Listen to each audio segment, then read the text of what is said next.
Haleluya, jumpa lagi dengan saya, Pendeta Rio Panggabean, Oikumene Ministry Jakarta. Apa kabar saudara? Saya berharap saudara selalu berada dalam keadaan baik, sehat, penuh semangat, dan never give up. Jangan pernah menyerah. Di minggu pagi ini, saya mau share kebenaran firman Tuhan dalam satu cerita yang sudah menjadi kebenaran firman Tuhan untuk kita renungkan dan kita bawa dalam kehidupan sehari-hari. Yaitu satu peristiwa di mana orang yang kerasukan, lalu setan yang merasuk orang ini dipindahkan kepada kawanan ternak babi. Itu terdapat di dalam kitab Lukas pasal 8 ayat 26 sampai 39. Tetapi saya akan membaca bagian penutup dari kitab Lukas ini di ayat ke-39. Demikian firman Tuhan. Pulanglah ke rumahmu dan ceritakanlah segala sesuatu yang telah diperbuat Tuhan atasmu. Orang itu pun pergi mengelilingi seluruh kota dan memberitahukan segala apa yang telah diperbuat Yesus atas dirinya.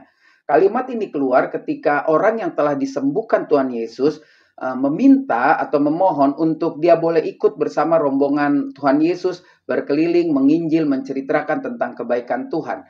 Lalu Tuhan Yesus mengatakan, jangan, kamu pulang aja ke kampungmu dan ceritakan. Dan disitulah terjadi kebangunan rohani. Tapi ada pelajaran penting yang bisa kita dapat dari orang yang telah disembuhkan Tuhan Yesus.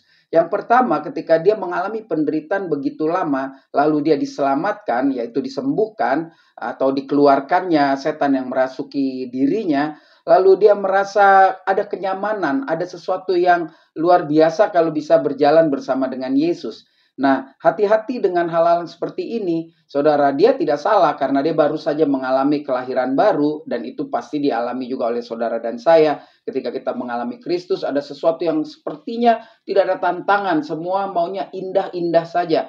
Dan Yesus sangat mengerti tentang hal itu, sehingga orang ini harus pulang dan bercerita supaya dia mengalami proses Tuhan. Mungkin, dan saya pastikan ketika dia bercerita, dia dilarang oleh ahli-ahli agama, bisa juga dilarang oleh keluarganya karena ini mengganggu kenyamanan orang-orang yang selalu bercerita tentang kuasa Tuhan dan merasa dirinya ahli tentang Tuhan. Jadi pelajaran pertama, janganlah kita masuk dalam zona nyaman, tapi masuklah dalam proses di mana saya tahu di dalam proses itu ada tantangan yang luar biasa dalam kekristenan.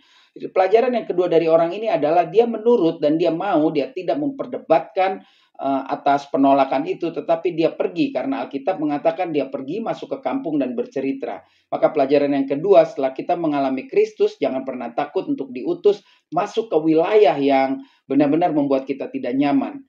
Dan Alkitab tidak lagi menulis bercerita tentang orang itu. Jadi saya boleh simpulkan orang itu pasti baik-baik saja, dan saya percaya di kampung itu akan ada pertobatan. Dan saya yakin hari ini kita diingatkan, kalau kita mengalami Tuhan, kita dijamah Tuhan, kita disentuh hati kita kepada Tuhan, lalu kita berbalik dari jalan yang salah, janganlah kita mau menjadi bayi-bayi rohani, tetapi masuklah dalam tantangan-tantangan yang berarti disitulah kita akan mencapai pertumbuhan rohani yang sangat luar biasa. Jadi peristiwa di Gerasa ini mengajarkan kepada saudara dan saya, tekanan seberat apapun, Tuhan Yesus mampu mengatasinya. Dan setelah dia mengatasinya, baik di dalam hidup saudara dan saya, pergilah ceritakan itu kepada banyak orang. Karena di bagian lain, di tempat lain, banyak orang yang masih terikat oleh hal-hal duniawi yang sebetulnya mereka ingin lepas, tetapi mereka tidak tahu kemana harus mencari jalan keluarnya. Saudara dan saya diutus untuk pergi seperti orang ini ke kampung-kampung bercerita tentang kebaikan Tuhan dalam hidup saudara dan saya. Tetap semangat. Saya Pendeta Rio Panggabean, Oikumene Ministry Jakarta. Sampai jumpa pada perenungan berikutnya. Tuhan Yesus memberkati.